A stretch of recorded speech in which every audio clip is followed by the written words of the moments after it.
날마다 솟는 샘물과 함께하는 오늘의 큐티 시간입니다. 2월 22일 수요일 오늘의 말씀은 사무엘상 4장 1절로 11절의 말씀입니다. 이스라엘은 나가서 블레셋 사람들과 싸우려고 에베넷을 곁에 진치고 블레셋 사람들은 아벡에 진쳤더니 블레셋 사람들이 이스라엘에 대하여 전열을 벌이니라. 그 둘이 싸우다가 이스라엘 블레셋 사람들 앞에서 패하여 그들에게 전쟁에서 죽임을 당한 군사가 4,000명가량이라. 백성이 진영으로 돌아오매 이스라엘 장로들이 이르되, 여호와께서 어찌하여 우리에게 오늘 블레셋 사람들 앞에 패하게 하셨는고, 여호와의 언약궤를 실로에서 우리에게로 가져다가 우리 중에 있게 하여 그것으로 우리를 우리 원수들의 손에서 구원하게 하자 하니 이에 백성이 실로의 사람을 보내어 그룹 사이에 계신 만군의 여호와의 언약궤를 거기서 가져왔고, 엘리의 두 아들 홈니와 비느하스는 하나님의 언약궤와 함께 거기에 있었더라. 여호와의 언약궤가 진영에 들어올 때에 온 이스라엘이 큰 소리로 외치매 땅이 울린지라. 블레셋 사람이 그 외치는 소리를 듣고 이르되, 히브리 진영에서 큰 소리로 외치면 어찌 됨이냐? 하다가 여호와의 궤가 진영에 들어온 줄을 깨달은지라. 블레셋 사람이 두려워하여 이르되, 신이 진영에 이르렀도다. 우리에게 화로다. 전날에는 이런 일이 없었도다. 우리에게 화로다. 누가 우리를 이 능한 신들의 손에서 건지리요? 그들은 광야에서 여러 가지 재앙으로 애굽인을 친 신들이니라. 너희 블레셋 사람들아, 강하게 되며 대장부가 되라. 너희가 히브리 사람의 종이 되기를, 그들이 너희의 종이 되었던 것 같이 되지 말고 대장부같이 되어 싸우라 하고 블레셋 사람들이 쳤더니 이스라엘이 패하여 각기 장막으로 도망하였고, 살육이 심히 커서 이스라엘 보병에 엎드러진 자가 3만 명이었으며 하나님의 궤는 빼앗겼고 엘리의 두 아들 홈니와 비느하스는 죽임을 당하였더라. 새로운 아침입니다. 여호와 체바오트, 하나님은 능력이 충만하신 분이십니다. 하나님이 주시는 복 가운데 가장 커다란 복이 무엇일까요? 그것을 저는 임마누엘의 복이라고 믿습니다. 임마누엘이란 하나님이 우리와 함께 하신다는 것입니다. 하나님이 우리와 동행하시기만 한다면 어떤 어려움이 와도 걱정할 필요가 없습니다.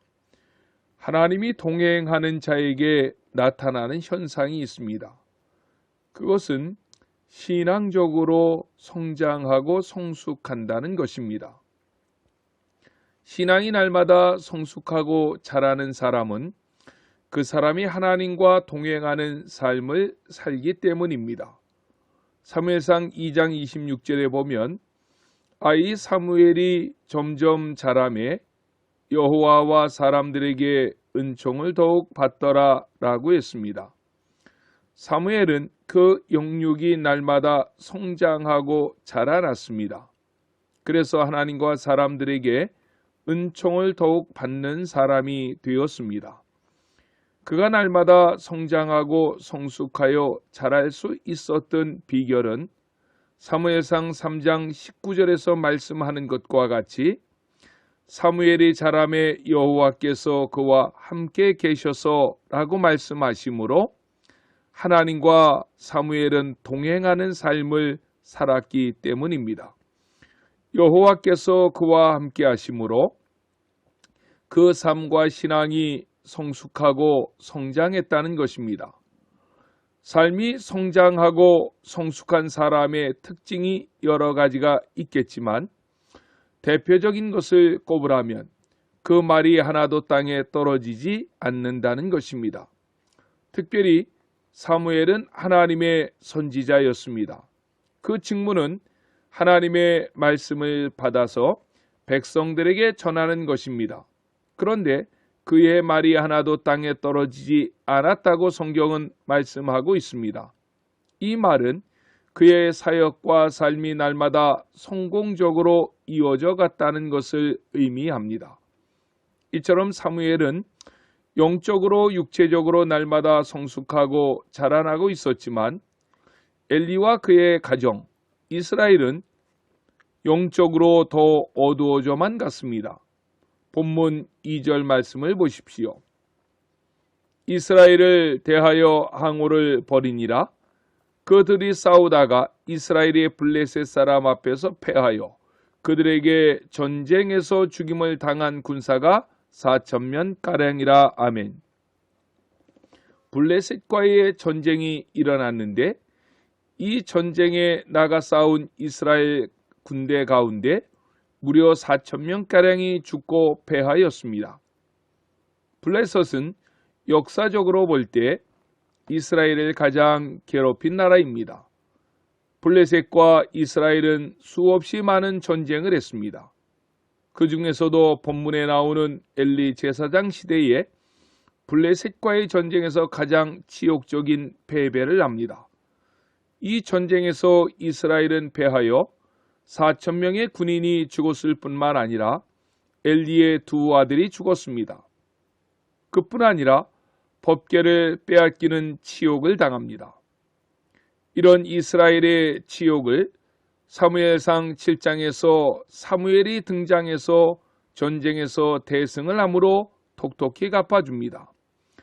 블레셋과의 전쟁을 연구해보면 전쟁의 승패를 좌우하는 것은 전쟁에 나가는 사람들의 믿음이었습니다. 하나님을 의지하고 하나님을 바라보는 사람에게 승리가 주어지지만 아무리 무장을 잘하고 군사력을 강화해도 하나님을 떠난 자는 그 전쟁에서 패배할 수밖에 없습니다. 3절 말씀을 보십시오. 백성이 진으로 돌아오매 이스라엘 장로들이 가로되 여호와께서 어찌하여 우리로 오늘 블레셋 사람 앞에 패하게 하셨는고. 아멘. 전쟁에서의 패배 후 이스라엘 장로들이 모여 회의를 하며 패배의 원인을 분석하고 있습니다. 그 원인이 무엇입니까? 여호와께서 어찌하여 우리로 블레셋 사람 앞에서 패하게 하셨는고 라고 했습니다. 이들의 탄식은 옳습니다. 그렇습니다. 이들의 패함은 여호와께서 패하게 하심입니다. 여호와께서 이기게 하셔야 이길 수 있습니다. 여호와께서 패하게 하시면 아무리 힘을 가져도 아무리 많은 군사력이 있어도 패할 수밖에 없는 것입니다. 진단은 참 잘했습니다. 그런데 이스라엘 백성들은 처방을 잘못합니다. 4절 말씀을 보면 그들은 언약궤를 실로에서 가져다가 우리 중에 있게 하자고 말합니다. 이 말이 무슨 말입니까? 전쟁에서 패한 원인은 하나님께서 우리와 함께하지 않았기 때문인데 하나님께서 우리와 함께할 수 있는 비결은 법궤를 가지고 전쟁에 나가야 한다는 것입니다. 그래서 그들은 언약궤를 급히 실로에서 에베네셀로 옮겨옵니다. 그래서 이스라엘 장로들은 다시 이스라엘 군들의 전열을 가다듬고 이제는 법궤를 앞세우고 전쟁터에 나갔습니다. 그 결과가 무엇입니까? 2차 전쟁에서는 1차 전쟁 때 죽은 4,000명보다 훨씬 더 많은 사람들이 죽었습니다. 10절 말씀을 보면 보병에 엎드러진 자가 3만이었다고 했습니다. 그리고 11절 말씀을 보면 제사장 엘리는 나이 많아 전쟁터에 나갈 수 없어서 그 아들들 홈니와 비느하스가 대신 법궤를 메고 나갔는데 그들 역시도 그 전쟁터에서 죽었습니다. 그리고 하나님의 법궤는 블레셋 사람들의 손에 빼앗기게 되었다는 것입니다. 이스라엘이 이처럼 패할 수밖에 없었던 결정적 이유는 그들은 하나님을 경외하지 않았고 언약궤마저도 전쟁 승리를 위한 도구로 전락해 사용해 버렸기 때문입니다. 그들은 언약궤와 제사장이라는 종교적 형식은 갖추었으나 하나님을 경외하지 않았습니다. 하나님과 동행하지 않았습니다. 성도에게 필요한 것은 자기 목적의 성취를 위한 형식적인 신앙생활이 아니라 하나님과의 친밀한 교제를 통해 삶 자체가 예배가 되게 하는 것입니다. 하나님께서 기뻐하시는 예배는 형식적인 종교 행위가 아닌 전심에서 우러나오는 삶의 예배입니다. 오늘 하루도 내 자신을 하나님이 기뻐하시는 거룩한 산제물로 드리는 안천의 성도님들이 되시기를 주 예수님의 이름으로 간절히 축원합니다. 아멘. 주기도로 예배를 마치고 오늘도 주신 하나님의 말씀을 붙잡고 간절히 기도하시겠습니다.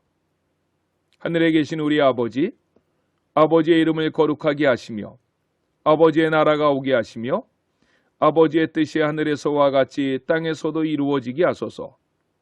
오늘 우리에게 일용할 양식을 주시고 우리가 우리에게 잘못한 사람을 용서하여 준 것 같이 우리 죄를 용서하여 주시고 우리를 시험에 빠지지 않게 하시고 악에서 구하소서.